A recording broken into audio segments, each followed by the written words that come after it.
Hello friends, welcome back to my channel. এই মুহূর্তে রাজ্য বাজেট পেশ হয়ে গেছে। রাজ্য বাজেটে প্রচুর পরিবর্তন চলে এসেছে। প্যারা টিচারদের বেতন বৃদ্ধি পেয়েছে, আশাকর্মীদের বেতন বৃদ্ধি পেয়েছে, অঙ্গনারী কর্মী, হেলথ ওয়ার্কার, কৃষক বন্ধু, লক্ষ্মীর ভাণ্ডার, বিধবা ভাতা সমস্ত কিছুতেই বৃদ্ধি হয়েছে।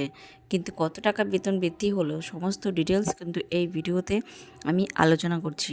অবশ্যই কিন্তু তোমরা পুরো ভিডিওটি দেখতে থাকো, ভিডিওটি স্কিপ না করে। যদি চ্যানেলে নতুন হয়ে থাকো অবশ্যই অনুরোধ রইল চ্যানেলটিকে সাবস্ক্রাইব করে বেল নোটিফিকেশান অন করে দিতে, যাতে এরকম ইনফরমেটিভ ভিডিও সবার আগে তোমাদের মোবাইলে পৌঁছে যায়। বন্ধুরা, আগামীকাল 5ই ফেব্রুয়ারি কিন্তু রাজ্য বাজেট, অন্তর্বর্তী বাজেট পেশ হয়ে গেল, যেটা ছিল ভোটের আগের রাজ্য সরকারের শেষ বাজেট। তো বন্ধুরা, এখানে কিন্তু প্রচুর পরিবর্তন এসেছে। প্রচুর রকম স্কিমে ভাতা বৃদ্ধি পেয়েছে, বেতন বৃদ্ধি পেয়েছে, ডিএ বৃদ্ধি পেয়েছে। আমি আগামীকাল ডিএ নিয়ে টোটাল যে কত টাকা বৃদ্ধি হয়েছে, কত পার্সেন্ট ডিএ দিয়েছে রাজ্য সরকার, সমস্ত ডিটেলস কিন্তু আলোচনা করে দিয়েছি। তারপরেও আজকে আরেকবার বলে দিচ্ছি, ডিএ কিন্তু 4% বৃদ্ধি পেয়েছে। হওয়ার কথা ছিল 8%, সেখানে কিন্তু সরকার 4% বৃদ্ধি দিয়েছে। তো আর এদিকে কিন্তু যে সপ্তম পে কমিশন ঘোষণা হওয়ার কথা ছিল, সেটা কিন্তু ঘোষণা অলরেডি হয়ে গেছে। এটার উপর ডিটেলস ভিডিও আমি আগামীকাল নিয়ে আসছি, তোমরা অবশ্যই কিন্তু চ্যানেলের দিকে নজর রাখতে পারো।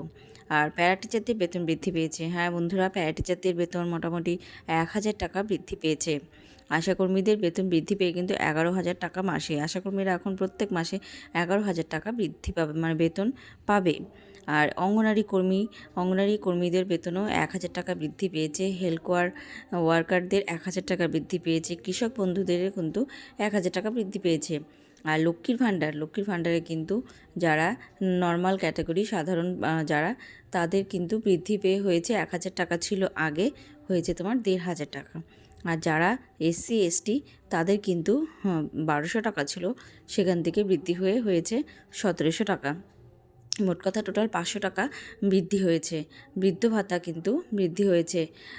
এর সঙ্গে সঙ্গে কিন্তু আরও প্রচুর স্কিম আলোচনা করা হয়েছে। তোমরা পুরো ডিটেলস কিন্তু অবশ্যই কিন্তু পরবর্তীতে আরও নিয়ে আসবো। আর এদিকে কিন্তু বেকার ভাতা কিন্তু বৃদ্ধি হয়েছে।